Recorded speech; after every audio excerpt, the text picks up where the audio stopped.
সুপ্রিয় শিক্ষার্থীবৃন্দ, আশা করি সকলে ভালো আছো।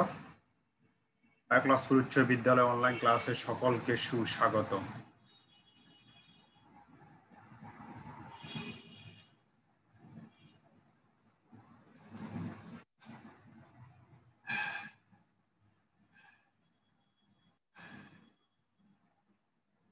সাথে আছি আমি মোহাম্মদ মামুনুদ্দিন, সহকারী শিক্ষক, ব্যবসা শিক্ষা শাখা, একলাসপুর উচ্চ বিদ্যালয়, Eklaspur Begumganj, Noakhali. Mobile 01839711804, email mamun301990@gmail.com।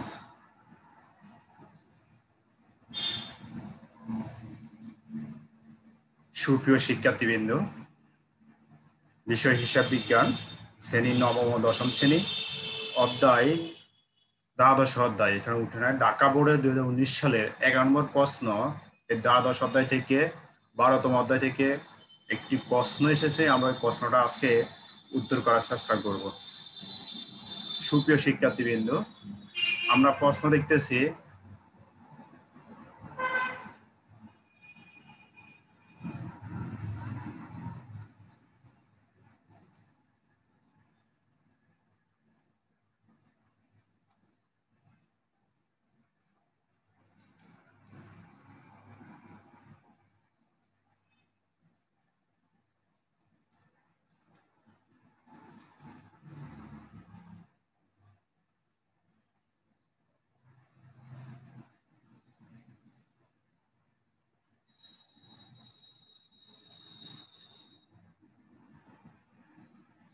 আমরা প্রশ্ন দেখতেছি,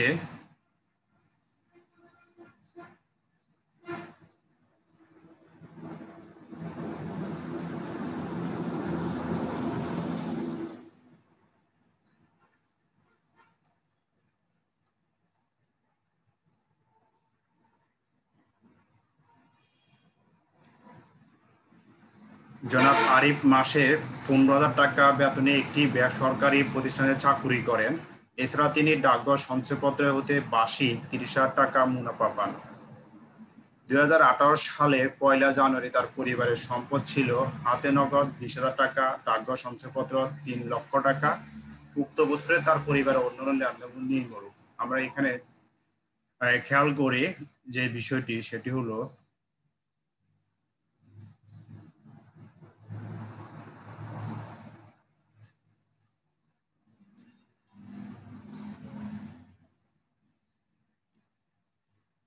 যে বিষয়টি খেয়াল করব সেটি মাসিক যে চাকরি করে টাকা পান, এটা তার এই বছরে মুনাফা জাতীয় আয়, এবং এই বছরে যে সঞ্চয়পত্রতে বার্ষিক 30,000 টাকা, অর্থাৎ মাসে মাসে পুরো এক বছরে এভাবে মোট সে 30,000 টাকা সঞ্চয়পত্র মুনাফা হবে, এটা তার এই বছরের আয়।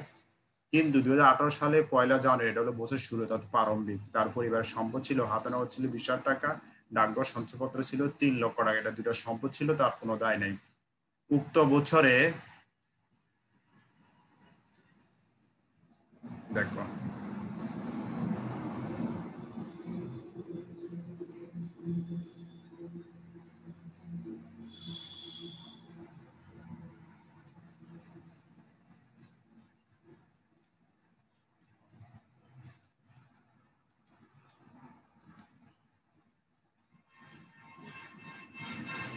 দেখো এই জানুয়ারি তার সম্পদ পরিমাণ ছিল। উক্ত বছরে তার পরিবার অন্যান্য লেনদেন নির্ভর, অর্থাৎ ওই বছরে তার অন্যান্য যে লেনদেনগুলো তিনি সংগঠিত করেছেন, এগুলো হলো খাদ্য সামগ্রী ক্রয় 45,000 টাকা, বাড়ি ভাড়া প্রদান 50,000 টাকা, বস্ত্র ক্রয় 10,500 টাকা, মোটর সাইকেল ক্রয় 25,000 টাকা, শিক্ষা খরচ 21,500 টাকা, চিকিৎসা খরচ 5,000 টাকা, এয়ার কুলার ক্রয় 20,000 টাকা, যাতায়াত ও অন্যান্য খরচ 6,000 টাকা। সুপ্রিয় শিক্ষার্থীবৃন্দ, যে বিষয়টি এখানে লক্ষণীয় যে 3 ধাপে তার এই পারিবারিক হিসাব ব্যবস্থার প্রস্তুতি দেওয়া আছে। এক হলো বছরের শুরুতে, অঙ্কের শুরুতে আমরা দেখতেছি তার মাসিক বেতন দেওয়া আছে এবং সঞ্চয়পত্র জমা, বার্ষিক সঞ্চয়পত্র হতে মুনাফা দেওয়া আছে। এরপর আমাদের প্রারম্ভিক দুটি সম্পদ দেওয়া আছে, এরপর 3 নম্বরে যেটা দেওয়া আছে এবং অন্যান্য তার যে লেনদেনগুলো সম্পর্কে দেওয়া আছে। তাহলে আমরা দেখলাম যদি আমরা নিচে চেষ্টা করি খাদ্য শিল্প এটি মুনাফা জাতীয় ব্যয় কারণ এটি বারবার হয়, বাড়ি ভাড়া প্রদান মুনাফা জাতীয় ব্যয় কারণ এটি বারবার হয়, কষ্ট হয় মুনাফা জাতীয় ব্যয় এটি বারবার হয়, মোটরসাইকেল কয়টা মূলধন জাতীয় ব্যয় এটি বারবার হয় না। সাইকেল কয়েকটা সাইকেল একবার ক্রয় করলে একাধিক বছর ব্যবহার করা এটি একটি সম্পদ অতটা মূল্য জাতীয় ব্যয়। শিক্ষা খরচ মুনাফা জাতীয় ব্যয় এটা দৈনন্দিন হয়, চিকিৎসা খরচ মুনাফা জাতীয় ব্যয় এটা দৈনন্দিন হয়, এয়ার কুলার ক্রয় এটি সম্পদ কারণ এটি একবার এয়ার কুলার ক্রয় করলে এটি একাধিক বছর ব্যবহার করা যায়। সুপ্রিয় শিক্ষার্থীবৃন্দ, যাতায়াত ও অন্যান্য খরচ এটি প্রত্যেক দিন হয়, এটি মুনাফা জাতীয় ব্যয়। তাহলে আমরা এখান থেকে দেখলাম কোনগুলো মুনাফা জাতীয় ব্যয় আর কোনগুলো মূল্য জাতীয় ব্যয়, এবং আমরা এখানে দেখলাম পার্বত্য সম্পদ আছে এবং মুনাফা জাতীয় আয় আছে এখানে। আমরা নিচে প্রশ্ন দেখি চলতি বছরে জনাব আরিফের সাহেবের পরিবারের মূলধন জাতীয় ব্যয়ের পরিমাণ নির্ণয় করো। চলতি বছরে জনাব আরিফ সাহেবের পরিবারের মূলধন জাতীয় ব্যয়ের পরিমাণ, মূলধন জাতীয় ব্যয়ের পরিমাণ বলছে। নম্বর বলছে জনাব আরিফের পরিবারের সমাপনী নগদ দলীয় পরিমাণ নির্ণয় করো। গণঅংশ উপযুক্ত তথ্যের আলোকে উক্ত পরিবারের আয় উদ্বৃত্ত বা ঘাটতি নির্ণয় করো। তাহলে আমাদের এখানে তিনটা প্রশ্ন আছে, আমরা 80 নম্বর প্রশ্ন আনসার করে দেবো। মূলধন জাতীয় ব্যয়ের পরিমাণ, মূল জাতীয় ব্যয় হলো যে ব্যয়গুলো বারবার হয় না, আবার যে ব্যয়গুলোর মাধ্যমে সম্পদ অর্জন হয়, দুই দিক দিয়ে বলতে পারি। যে ব্যয়গুলো বারবার হয় না আবার যে ব্যয়গুলোর মাধ্যমে সম্পদ অর্জন হয়, এগুলো হলো মূলধন জাতীয় ব্যয়। তাহলে আমরা প্রশ্নের মধ্যে যদি এরকম ব্যয় দেখি তাহলে আমরা এরকম ব্যয়টা দেখব।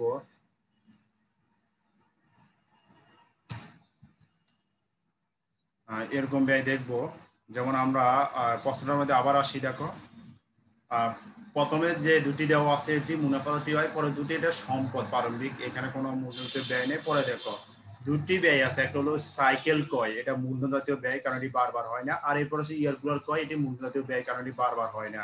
এই দুটি মূলধন জাতীয় ব্যয় আছে এই পুরো অঙ্কের মধ্যে। তাহলে এই ক নম্বর অঙ্কের মধ্যে আমরা বললাম বিবরণ টাকা টাকা, এই বিবরণ করে লিখলাম মোটর সাইকেল, এই টাকা 25,000 টাকা লিখলাম, ইয়ার কুলার ক্রয় টাকা হলে 20,000 টাকা লিখলাম, এই দুটি টাকার ফিগার যোগ করলে এখানে 35 টাকা হয়। এই গোটা মোট মুনাফা জাতীয় ব্যয়ের পরিমাণ হলো 45,000 টাকা। বুঝতে পারছি তো শিক্ষার্থীবৃন্দ, যে আমরা মূলধন জাতীয় ব্যয় বলছি। মূলধন জাতীয় ব্যয় কি চেনার সহজ মাধ্যম হলো যেগুলো বারবার হয় না, মাঝে মাঝে হয়, যেগুলোর মাধ্যমে একাধিক বছরে আমরা সুবিধা ভোগ করতে পারি, এবং স্বাভাবিক যেগুলোর মাধ্যমে সম্পদ অর্জন হয়, এগুলো হলো মূলধন জাতীয় ব্যয়। আমরা এগুলোর মধ্যে দুইটি মূলধন জাতীয় ব্যয় আছে। মোটরসাইকেল ক্রয়, আমরা যদি একটা মোটরসাইকেল ক্রয় করি এটি একবার ক্রয় করলে একাধিক বছর ব্যবহার করা যায়। আছে এটি অবশ্যই মূলধন জাতীয় কারণ একবার ক্রয় করলে একাধিক বছর ব্যবহার করা যায়। ঠিক আছে প্রিয় শিক্ষার্থীবৃন্দ, এবার আসো আমরা পরবর্তী ইয়েতে যাই। পরিবারের সমাপনী নগদ দলীয় পরিমাণ নির্ণয় করতে বলছে। সমাপনী নগদ পরিমাণ নির্ণয় করতে বললে আমাদের বুঝতে হবে আমরা তিনটা পার্ট দেখাচ্ছি: প্রাপ্তিয় প্রধান হিসাব, আয় ব্যয় বিবরণী হিসাব, আত্মীয় বিবরণী হিসাব। অর্থাৎ তিনটা পার্টের মধ্যে কোথায় নগদ তহবিলের পরিমাণ নির্ণয় করা হয় সমাপনী, অর্থাৎ কি করা হয় প্রাপ্তিয় প্রধান হিসাবের মধ্যে। তাহলে অর্থাৎ প্রাপ্তিয় প্রধান হিসাব করার জন্য আমাদেরকে বলছে। প্রিয় শিক্ষার্থীবৃন্দ, প্রাপ্তিয় প্রধান হিসাব করতে হলে আমরা গড়টা হলো প্রাপ্তি টাকা প্রধান টাকা। অনেকে এখানে প্রাপ্তি সমূহ লেখে, তা কোনো সমস্যা হয়। প্রাপ্তি সমূহ টাকা, প্রধান সমূহ টাকা, বা প্রাপ্তি টাকা প্রধান টাকা। এই প্রাপ্তির দিকে সকল প্রাপ্তিগুলো আসবে, অর্থাৎ সে একটি আর্থিক বছরে কোন কোন জায়গা থেকে, কোন কোন খাত থেকে, কোন কোন লেনদেন থেকে টাকা পায়, সেগুলো প্রাপ্তির দিকে আসবে। আর প্রধানের দিকে যে একটি আর্থিক বছরের মধ্যে জানুয়ারি থেকে শুরু করে ডিসেম্বর পর্যন্ত কোন কোন খাতে সে কত টাকা প্রদান করছে, প্রদানগুলো এখানে আসবে। আমরা যদি দেখি যে আমরা অঙ্কের মধ্যে আবার প্রশ্নের মধ্যে যাওয়ার চেষ্টা করি। দেখো জনাব আরিফ মাসিক 15,000 টাকা করে বেতন পান, তাহলে মাসিক যেহেতু পাই তাহলে বছরে কত পাই এটা বের করতে হবে, তাহলে সে পায়, তাহলে এটা প্রাপ্তির দিকে যাবে বেতন, অর্থাৎ বেতনটা প্রাপ্তির দিকে যাবে। এরপর আছে বেসরকারি একটি প্রতিষ্ঠানে চাকরি করেন, এছাড়া তিনি ডাক সঞ্চয় করতে বার্ষিক 30,000 টাকা। এখানে দেখা যাচ্ছে না আমার এর জন্য আমি যদি দেখানোর চেষ্টা করি, দেখো 30,000 টাকা মুনাফা পান, তাহলে এটিও তার প্রাপ্তি যেহেতু পাই বার্ষিক বলছে এখানে, কারণ এখানে 1 বছরটা দেওয়া আছে কিন্তু বেতনটা দেওয়া আছে 1 মাসেরটা। বেতনটা যেহেতু 1 মাসটা দেওয়া আছে তাই বেতনটা আমাদেরকে বের করতে হবে। বুঝতে পারছি প্রিয় শিক্ষার্থীবৃন্দ, 1 বছরটা বের করতে হবে। এছাড়া দেখো এই দুটি তার প্রারম্ভিক সম্পদ, বছরের শুরুতে তার কাছে ছিল, এই বছরের নয়, এই কারণে এটা প্রাপ্তিয় প্রধান হিসেবে আসবে না। এই প্রাপ্তিয় প্রধান হিসেবে নগদ টাকাটা আসবে। প্রারম্ভিক নগদ তহবিল আর প্রারম্ভিক ব্যাংক জমা দিতে আসবে, কারণ এটা এই বছরে যদি প্রধানের দিকে বেশি হয় তাহলে এটা ব্যবহার করা যাবে, কিন্তু সঞ্চয়টা আসবে না। তাহলে দেখো খাদ্য সামগ্রী ক্রয়টা প্রধান, অর্থাৎ এর মধ্যে টাকা চলে গেছে। বাড়ি ভাড়া প্রধানের টাকা চলে গেছে, বস্ত্র প্রধানের মধ্যে টাকা চলে গেছে, মোটরসাইকেল প্রধানের মধ্যে টাকা চলে গেছে, শিক্ষা খরচ প্রধানের মধ্যে টাকা চলে গেছে, শিক্ষা খরচ প্রধানের মাধ্যমে টাকা চলে গেছে, ইয়ার কুলার ক্রয় প্রধানের মধ্যে টাকা চলে গেছে, যাতায়াত অন্য খরচ প্রধানের মাধ্যমে টাকা চলে গেছে। তাহলে বুঝতে পারছি এই লেনদেনের মাধ্যমে টাকা কি গেছে, চলে গেছে। বুঝতে পারছি।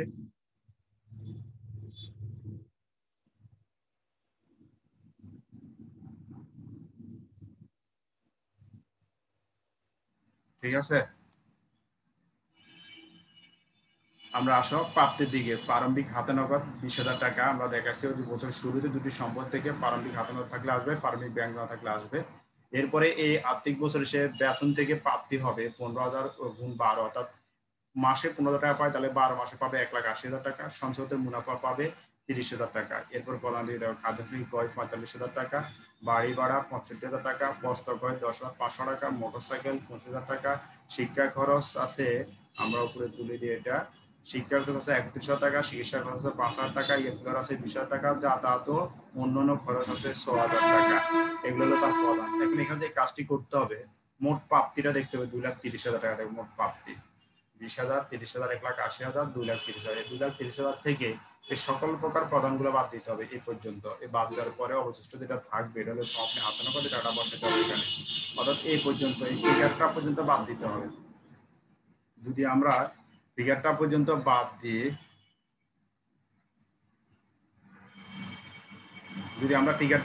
বাদ দিয়ে তাহলে অবশিষ্ট আমাদের কাছে নগদ থাকে 22,000 টাকা। এটা হলো সমাপনী হাতে নগদ। এই টাকাটা বসার পরে দুই দিকে সমষ্টি মিলবে, অর্থাৎ মোট প্রাপ্তি আর মোট প্রদান মিলবে, অর্থাৎ প্রদান মধ্যে এই টাকাটা 80 বসবে। এটার নাম হলো সমাপনী হাতে নগদ। তাহলে প্রিয় শিক্ষার্থী, আমরা বুঝতেছি যে খাত থেকে টাকা পাবে কি আর্থিক বছর এটা প্রাপ্তি দিয়ে আসবে, যে খাতে টাকা দেবে এটা প্রদান দিয়ে যাবে। তবে প্রাপ্তির দিকে মনে রাখতে হবে প্রারম্ভিক থেকে প্রারম্ভিক হাতে নগদ আর প্রারম্ভিক ব্যাংক নোটটা আসবে। এটা হলো মনে রাখতে হবে, কারণ এটি একটু ব্যতিক্রম।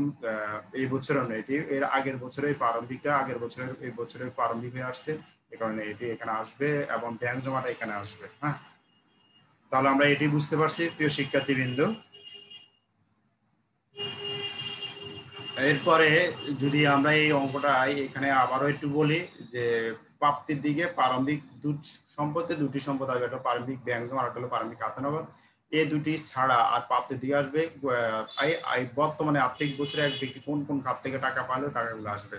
আর প্রধানের দিকে শুধু এই আর্থিক বছরে জানুয়ারি থেকে ডিসেম্বর পর্যন্ত কোন কোন খাতে টাকা দেওয়া হলো এই প্রদানগুলো আসবে। তো এখানে মোট প্রাপ্তিটা 2,30,000 টাকা যোগ করছো, এই ধাপে ধাপে সবগুলা প্রদান বাদ দিবে 6,000 টাকা পর্যন্ত বাদ দেওয়ার পরে দেখবার কত টাকা আছে, যে টাকাটা থাকবে এটার নাম হলো, এই টাকাটা এখানে বসে এটার নাম দিবে সমাপনী হাতে নগদ। এর অর্থ হলো তার কাছে সকল প্রকার প্রদানগুলো পরিশোধ করার পরে তার কাছে এখনো হাতে আছে 22,000 টাকা, এটা নাম সমাপনী হাতে নগদ। যোগ করলে একই ফিগার হবে 2,30,000 টাকা, এদিকে হবে 2,30,000 টাকা। সুপ্রিয় শিক্ষার্থীবৃন্দ, আশা করি সবাই বুঝতে পারছো প্রাপ্তি ও প্রদান হিসাব। এরপরে আমরা আসবো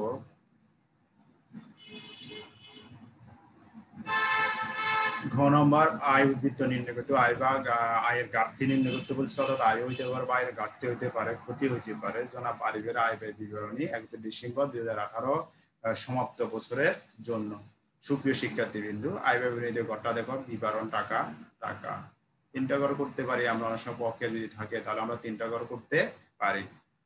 এই অঙ্কটার জন্য 3টা ঘর কোনো প্রয়োজন না, 2টা ঘর হলে হবে। বিবরণ টাকা টাকা, এখানে যেটা দেখানো হবে আয় সমূহগুলো দেখানো হবে, বাদ দিয়ে আয় সমূহগুলো দেখানো হবে। এটি আর্থিক বছরে। আমরা যদি প্রশ্নের মধ্যে যাই তাহলে আয়গুলো আমরা ইন্ডিকেট করার চেষ্টা করবো ইনশাআল্লাহ। দেখো এখানে আয় আছে, তার মাসিক যে বেতনটা আছে এটা তার জন্য আয়, এবং সঞ্চয়পত্র থেকে যে তার বার্ষিক আয় আছে এটা তার যেটা মুনাফা, এটা হলো তার আয়। অর্থাৎ পুরো অঙ্কের মধ্যে শুধু দুটি আয় আছে, বাকি ওই দুটো হলো সম্পদ, প্রারম্ভিক সম্পদ, এটা আয় না। আর বাকি নিচে যেগুলো দেওয়া বাদ বাকি নিচে যেগুলো দেওয়া আছে উক্ত বছরে তার পরিবার অন্যান্য লেনদেনের রূপ, এই নির্মূলক যেগুলো দেওয়া আছে এগুলো সবগুলো হলো তার প্রধান, অর্থাৎ ব্যয় মূলধন। আর আরেকটা কথা বলি রাখি, এখানে সহজ হিসাব প্রাপ্তি ও প্রদান হিসাব করার পরে তুমি যদি কোনো সমন্বয় না থাকে তাহলে সহজে তুমি প্রাপ্তির দিকে আয়গুলো পাবে, যেমন প্রারম্ভিক হাতে একটা সম্পদ আয় না, অর্থাৎ অবশিষ্ট দুটো আয়। আবার এদিকে দেখো প্রধানের দিকে ব্যয়গুলো পাবে, যেমন খাদ্য শস্য কয়টি ব্যয়, বাড়ি ভাড়া এটি ব্যয়, বস্ত্র কয়টি ব্যয়, মোটর সাইকেল এটি ব্যয় নয়, এটি হলো মূলধন জাতীয় ব্যয়, এটা মুনাফা জাতীয় ব্যয় না। শিক্ষা খরচ এটি ব্যয়, চিকিৎসা খরচ এটি মুনাফা জাতীয় ব্যয়, ইয়ার মূলধন জাতীয় ব্যয় নিয়ে ডাকবে না। যাতায়াত এটি ব্যয়, কিন্তু সামনে আপনার যে সম্পদ, তাহলে এখানে এই সামনে আপনার সম্পদ, ইয়ার সম্পদ, মোটরসাইকেল সম্পদ, এই দুটা ব্যতীত বাকিগুলো কি মুনাফা জাতীয় ব্যয়, এগুলো ব্যয়ের মধ্যে যাবে আর এই দুটো আয়ের মধ্যে যাবে। যদি আমরা অঙ্কটার মধ্যে আসি, তুমি দেখো এই যে আয় বিবরণী দেখো, বেতন সঞ্চয়পত্রের মুনাফা, এই দুটো দেখো আয় দেখানো হয়েছে। আর ব্যয়ের মধ্যে দেখো ব্যয়গুলো দেখানো হয়েছে, খাদ্য সামগ্রী, বাড়ি ভাড়া, বস্ত্র ক্রয়, শিক্ষা খরচ, চিকিৎসা খরচ, যাতায়াত অন্যান্য খরচ। অর্থাৎ প্রাপ্তি ও প্রদান হিসাব থেকে এখানে আসলে কোনটা প্রারম্ভিক হাতের মধ্যে দিয়ে আসবে না, কারণ এটি কি সম্পদ। আর ব্যয় সময়ের মধ্যে আসে না কোনগুলা, যেমন ইয়ারগুলোর ক্রয় আসে নাই, এটি সম্পদ, এই কারণে ব্যয়ের মধ্যে আসে নাই। এটা মুনাফা তো ব্যয় আসে এখানে। এরপরে আছে মোটরসাইকেল ক্রয় ছিল, এটি এখানে আসে না, কারণ এটি সম্পদ। এরপরে ছিল সমাপনী হাতে নেওয়া সম্পদ, এখানে এটি এখানে আসে না। এই মোট আয় থেকে মোট আয় দেখো হচ্ছে 2,10,000 টাকা, আর মোট ব্যয় হয়েছে 1,63,000 টাকা। এই মোট আয় থেকে 2,10,000 টাকা থেকে 2,63,000 টাকা বাদ দেওয়ার পরে 47,000 টাকা, এটা নাম হলো আয়ের উদ্বৃত্ত। যদি এখানে একটা কথা বলে রাখি, এই যদি এখানে আয়টা কম হইতো ব্যয়টা বেশি হইতো, তাহলে এখানে আয়ের ঘাটতি বের হইতো। বুঝতে পারছি তো শিক্ষার্থীবৃন্দ? আমরা এই অধ্যায় থেকে দুটি পদ্ধতিতে অঙ্ক, অর্থাৎ দুটি বিকল্প প্রশ্ন থাকে, একটা হলো প্রাপ্তি ও প্রধান হিসাব দিয়ে করা হয়, আর হলো একটি পরিবারের লেনদেনগুলো দিয়ে করা হয়। আমরা দুই নিয়মে অঙ্ক করেছি।